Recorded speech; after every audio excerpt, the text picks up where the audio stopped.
بسم اللہ الرحمن الرحیم عن ابی ہریرہ رضی اللہ عنہ قال قال رسول اللہ صلی اللہ علیہ وسلم ان اللہ تعالی یقول یوم القیامۃ یا ابن آدم مرضت فلم تعدنی قال یا ربی کیف اعودک وانت رب العالمین قال اما علمت ان عبدی فلانا مرض فلم تعده اما علمت انك لو عدته لوجدتني عنده يا ابن آدم استطعمتك فلم تطعمني قال يا رب كيف أطعمك وأنت رب العالمين قال اما علمت انه استطعمك عبدي فلان فلم تطعمه اما علمت انك لو اطعمته لوجدت ذلك عندي يا ابن آدم استقيتك فلم تسقني قال يا رب كيف أسقيك وأنت رب العالمين قال استسقاك عبدي فلان فلم تسقه اما علمت انك لو سقيته لوجدت ذلك عندي او كما قال عليه الصلاة والسلام رواه مسلم۔ گرامی قدر معزز و مکرم خواتین و حضرات، سامعین و سامعات، سیدنا ابو ہریرہ رضی اللہ تعالیٰ عنہ روایت کرتے ہیں کہ رسول اکرم صلی اللہ علیہ وآلہ وسلم نے ارشاد فرمایا کہ قیامت کے دن اللہ تعالیٰ فرمائے گا کہ اے آدم کے بیٹے، میں بیمار ہوا اور تو نے میری عیادت نہیں کی۔ وہ کہے گا اے میرے رب، میں آپ کی عیادت کیوں کرتا، آپ تو سارے جہان کے رب ہیں۔ وہ فرمائے گا کیا تجھے معلوم نہیں کہ میرا فلاں بندہ بیمار تھا، تو نے اس کی عیادت نہیں کی؟ کیا تجھے معلوم نہیں کہ اگر تو اس کی عیادت کرتا تو مجھے اس کے پاس پاتا؟ اے ابن آدم، میں نے تجھ سے کھانا مانگا اور تو نے مجھے کھانا نہیں کھلایا۔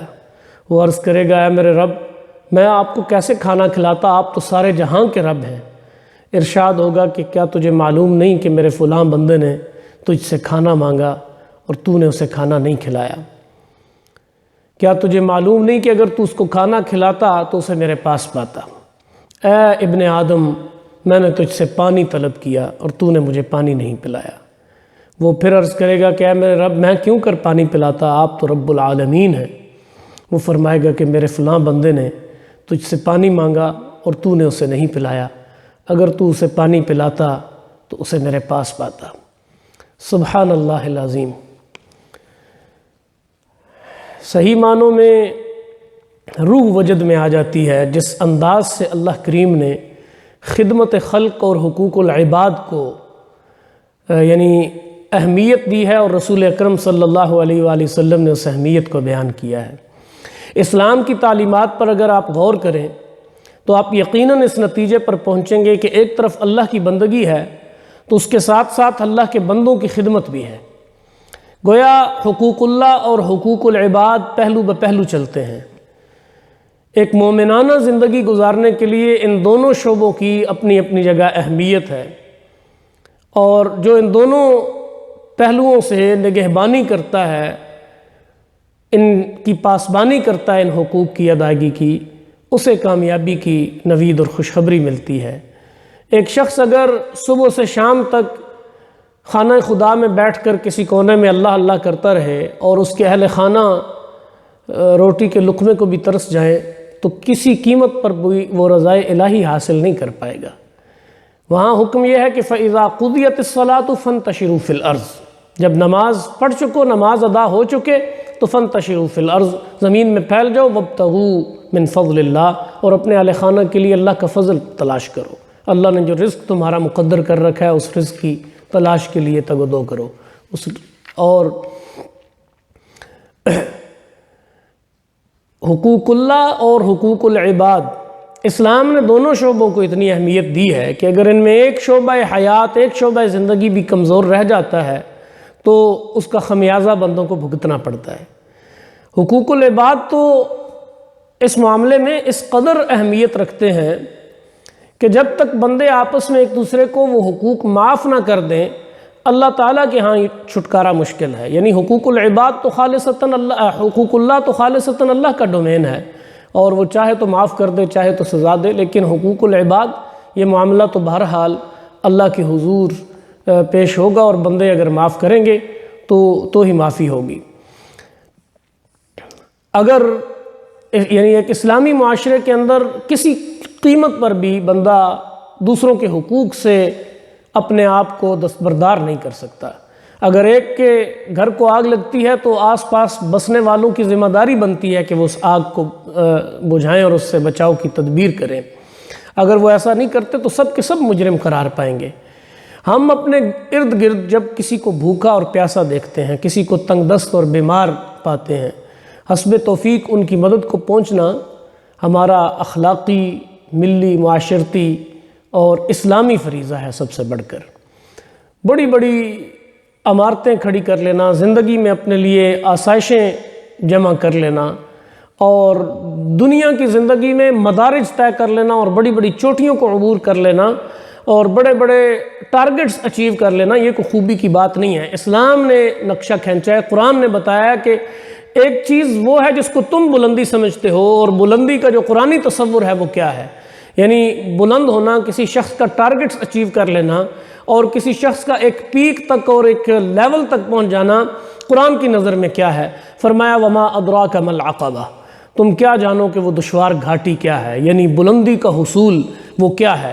وہ ہے فک رقبہ، کسی کی گردن چھڑانا، کسی کو غلام کو آزاد کرنا، کسی قیدی کو قید سے رہائی دلوانا، اور او اطعام فی یوم ذی مسغبہ، فاقہ کے دنوں میں کسی کو کھانا کھلانا. او اطعام فی یوم ذی مسغبہ، فاقہ کے دن میں بھوک سے کوئی شخص نڈھال ہے، اس کو اس دن کھانا کھلانا، یہ ہے بلندی کا اصول. اور یتیما ذا مقربہ، کسی قرابت دار یتیم کو کھانا کھلانا. او مسکین ذا متربہ، یا کسی خاکسار عاجز سے مسکین بندے کو کھانا کھلانا. یہ گویا حصول بلندی ہے، یہ ہے ٹارگٹس کا حاصل کرنا، یہ ہے بلندیوں کا حصول. یہ قرآن نے نقشہ کھینچا ہے. اور پھر صحابہ کرام رضوان اللہ تعالیٰ علیہ مجمعین کی جو غریب پروری ہے اس کا نقشہ کھینچتے ہوئے کہا کہ وَيُطْعِمُونَ الطَّعَامَ عَلَىٰ حُبِّهِ مِسْكِينًا وَيَتِيمًا وَأَسِيرًا، وہ اللہ تعالیٰ کی رضا کے لیے مسکین، یتیم، قیدی، اسیر کو کھانا کھلا دیتے ہیں، اور انہیں کہتے کیا ہیں کہ انما نطعمکم لوجہ اللہ، یہ ہم صرف اور صرف تمہیں اللہ کی رضا کے لیے کھلا رہے ہیں. لا نرید منکم جزاء ولا شکورا، تم سے نہ کسی قدردانی کی طلب ہے اور نہ ہی کسی جزا اور بدلے کی. یعنی ایسا نہیں ہے کہ تم مشکور اور ممنون نظروں سے ہمیں دیکھتے رہو تو ہماری روح کو کوئی سکون حاصل ہوگا، اور تم مسکین چہرے پہ مسکینی طاری کر کے ہمارے اس سخاوت کا اعتراف کرو تو گویا ہمیں سکون ملے گا. ایسا نہیں ہے، ہمارا یہ معاملہ اللہ کے ساتھ ہے. انما نطعمکم لوجہ اللہ. اس سے اگلے درجے میں بھی قرآن ان کی بات کرتا ہے کہ وَيُؤْثِرُونَ عَلَىٰ أَنفُسِهِمْ وَلَوْ كَانَ بِهِمْ خَصَاصَةٌ، کہ وہ تو اس قدر جو ہے وہ اس حوالے سے حقوق العباد کے حوالے سے اتنے یعنی انہیں اتنا احساس ہے کہ وہ یؤثرون علی انفسہم ولو کان بہم خصاصہ، وہ خود ضرورت مند بھی ہوں تو اپنی ضرورت کو پیچھے چھوڑ کر وہ دوسروں کی ضرورت کو پورا کرتے ہیں، دوسروں کے لیے اثار کرتے ہیں، دوسروں کے لیے دوسروں کو اپنی ذات پر ترجیح دیتے ہیں. یہ آیہ مبارکہ نازل ہوئی ہے حضرات انصار صحابہ کرام علیہ رضوان اللہ تعالی علیہ مجمعین کی شان اقدس میں، اور اس کی تفسیر میں سیدنا ابو ہریرہ کی روایت ہے. وہ کہتے ہیں کہ ایک شخص رسول اللہ صلی اللہ علیہ وسلم کے پاس آیا اور بھوک کی شکایت کی. حضور نے اپنے گھروں سے معلوم کروایا، کسی امہات المومنین سلام اللہ علیہن کے ہاں کوئی چیز نہیں پائی گئی. آپ نے اعلان کیا تو ابو طلحہ انصاری کہنے لگے جی میں میزبانی کروں گا. وہ لے گئے اور گھر میں صرف بچوں کا کھانا موجود تھا. بیوی کو کہا کہ بچوں کو بہلا دو جب کھانا مانگے، اور مہمان کو کھانا پیش کرو، اور بتی یا چراغ جو بھی لائٹ روشنی کا کوئی انتظام تھا اسے بجھا دینا بہانے سے، تاکہ مہمان کھاتا رہے میں صرف منہ چباتا رہوں، منہ ہلاتا رہوں. اور یہی ماجرا انہوں نے کیا. صبح جب رسول اکرم صلی اللہ علیہ وآلہ وسلم کی خدمت میں حاضر ہوئے تو اللہ کے رسول صلی اللہ علیہ وسلم نے تبسم فرمایا اور کہا کہ فلاں مرد یعنی ابو طلحہ اور فلاں عورت یعنی ام سلیم جو ان کی اہلیہ تھیں، فرمایا فلاں مرد اور فلاں عورت پر اللہ تعالیٰ بہت خوش ہوا اور اسے ہنسی آ گئی. یعنی اللہ رب العزت نے تبسم فرمایا ان کی اس ادا پر، ان کی اس مہمان نوازی پر۔ حضرات گرامی، ہماری ذرا سی بھی نیکی وہ علیم و خبیر ذات جو ہے وہ جانتی ہے۔ آج کسی بھوکے، کسی مسکین، کسی یتیم اور کسی پیاسے کی خدمت اگر آپ کرتے ہیں تو روز محشر تو اس کا اجر ہے ہی ہے، اس کے اثرات اور اس کی برکات اس دنیا میں انسان بخوبی محسوس کر لیتا ہے۔